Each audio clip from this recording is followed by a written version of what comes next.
friends, and thanks for joining me today. Tiny houses, mobile homes, and trailers. Oh my, there are so many different housing solutions out there in addition to just regular ordinary houses. And today I want to talk to you about the pros and cons of choosing those particular housing solutions. The first thing I want to say is that all three are in fact legit housing options. They really are. There are definitely some pros and cons to them. I'm going to lump them all together though because they are all very similar. They can be done differently though. So tiny houses can be, on someone's land. They can be on your own land. They can be in little tiny house communities. Mobile homes tend to be in communities.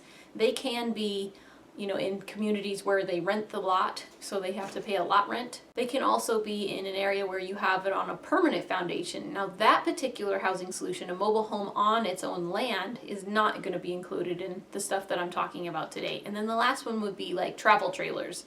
So people living in like motorhomes, RVs, those sorts of things. The obvious first perk would be that they help to save a lot of money. So not only do they save a lot of money up front because they're way cheaper to buy than traditional houses, they save a lot of money over the course of the time when people are in there because they can be cheaper in utilities. Can be, I say can be because they're not always. Sometimes, a travel trailer isn't maybe so insulated. Some of the older ones can definitely be a little bit less insulated than others, and so their heating costs can be just as much as a traditional house. So it depends, but in general most of the time the utilities are cheaper. They can be a really good way to help save money. So if someone were to choose this option as a temporary housing solution to save money for later, then, like I did. I lived in a camping trailer actually for 2 years trying to save enough money to buy a house. So not only can they save money up front, but if you have a goal, they can be a good and legit, option to live somewhere for cheaper while you're working toward other goals. They can be better for the environment, so there's less building materials involved when building them. And then there's, that lower utility cost when, maintaining them. So there's definitely a lower impact on the environment when choosing this type of housing solution. They tend to have very efficient designs, less maintenance that you have to do when taking care of it. There's less cleaning to have to do, and these efficient designs can really help save time. They're movable, which is obviously a good thing most of the time. So when and if needed, you can move it from here to there. You can take your house, or like if you lived in a camping trailer or something like that, an RV, which I know a couple who's aspiring to do that right now. They can move up north when it's summer and then down south when it's colder, or for the winter. And so you can move your house wherever you want it to be because they are, most of them, movable. Mobile homes are a little bit harder to move, although they can be. So you can put it in a community and then be saving up money and then move your home to, your own piece of land or something like that.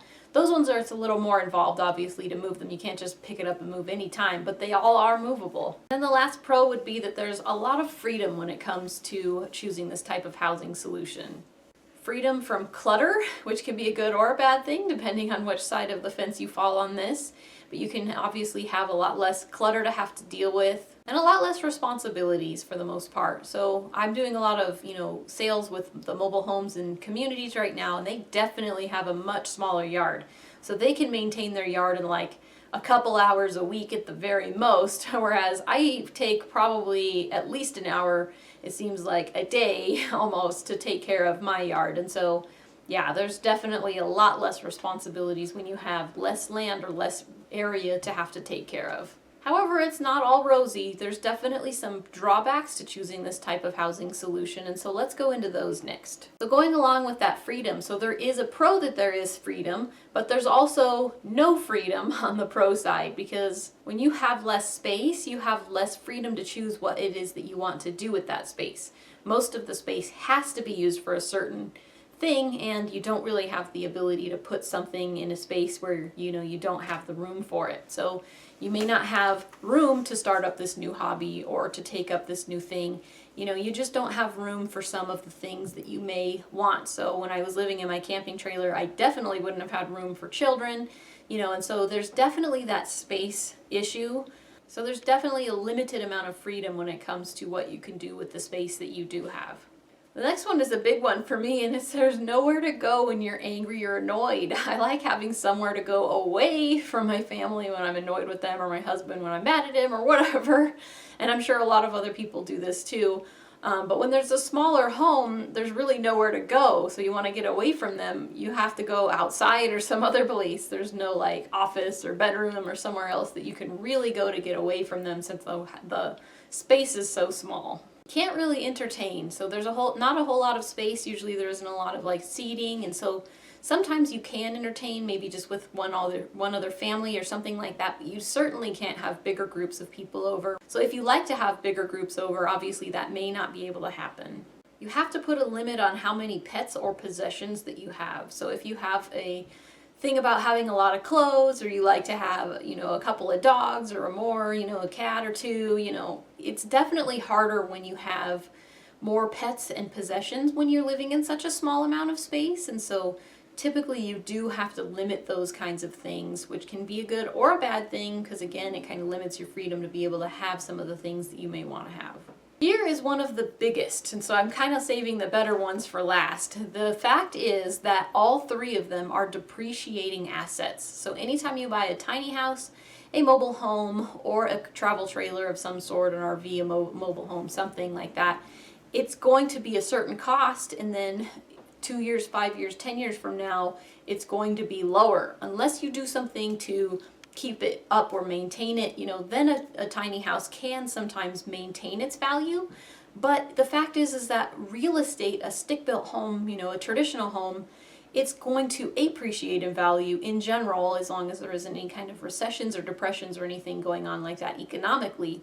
But as long as the economy is healthy, they are going to go up in value. And so these types of housing solutions, and my last point is that they're not good investments in general. They're just not good investments when it comes to the long term. So they can be an inexpensive housing solution to pick for the short term, but when you really consider the fact that a lot of people invest in real estate for the investment side of it, people will buy, a small starter home.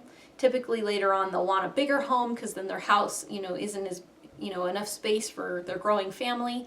Then they'll buy a bigger home for a little while their kids are growing, or maybe even, while they're teenagers or young adults.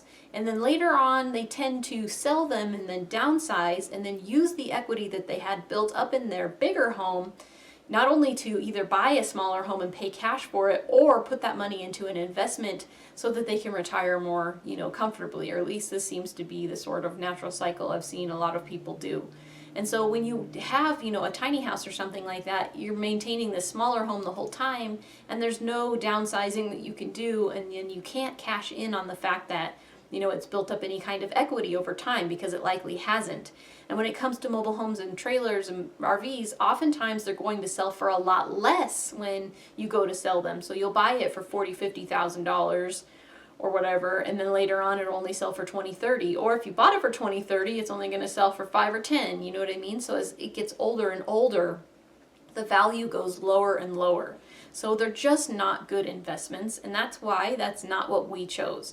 So just as a quick example, my husband and I bought our house in 2004. I'm sure you've heard this, those of you that have been on my channel for any amount of time, and we paid $109,000. So now I just looked it up on Zillow the other day, which honestly I think Zillow is a little high, and it said that the value of my old house is $273,890. So let's just round that to 274. Again, I think it's high.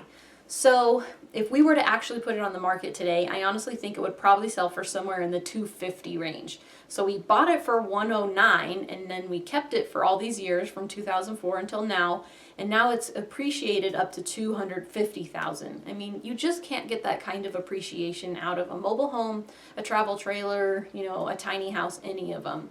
And so I guess what it really comes down to is what your goals are. If your goals are just to live, inexpensively and have the least amount of responsibilities, by all means, these are fabulous housing solutions. I honestly think they can be a great choice temporarily. They can be good for some people for long term, depending on what their goals are as well. But I do believe that in general, most of the time when it comes to something that we're going to want to choose for a long term, investment or a long-term benefits of having a home, I really do believe that the benefits of having a house over any of these other solutions does outweigh any of the, it's a better long-term choice, I guess is what I'm saying. But again, it really does depend on what, walk of life someone is in and what their goals really are. So honestly, there is no right or wrong. It really just, again, depends on their goals.